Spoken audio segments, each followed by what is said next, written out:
It's laughable that you would, or anyone would describe Davos as protecting liberal democracy. It's equally, standing up for it. It's equally laughable to use the word dictatorship at Davos and aim that at President Trump. In fact, I think that's absurd. But I'm going to step aside from that constructive criticism and instead answer your question. Yep. And I'm going to be substantive here. President Trump, if he's the next president, for that matter, I think whoever the next conservative president is going to take on the power of the elites, which I mentioned earlier. But the thing that I want to drive home here, the very reason that I'm here at Davos, is to explain to many people in this room and who are watching, with all due respect, nothing personal, but that you're part of the problem. Political elites tell the average people on 3 or 4 or 5 issues that the reality is X, when in fact reality is Y. Take immigration. Elites tell us that open borders and even illegal immigration are okay.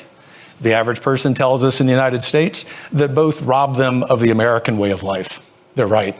I guess the favorite at the World Economic Forum is climate change. Elites tell us that we have this existential crisis with so-called climate change, so much so that climate alarmism is probably the greatest cause for mental health crisis in the world. The solutions, the average person know, based on climate change are far worse and more harmful and cost more human lives, especially in Europe during the time that you need heating, than do the problem and the problems themselves. China, the #1 adversary, not just to the United States, but to free people on planet Earth.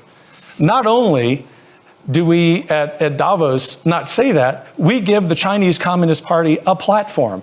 Another supranational organization, the World Health Organization, is discussing foisting gender ideology upon the global South. These are practices that are under review, if not being rejected, by countries in Northern Europe. The new president, especially if it's President Trump, will, as you like to say, trust the science. He will understand the basic biological reality of manhood and womanhood. And do you know why?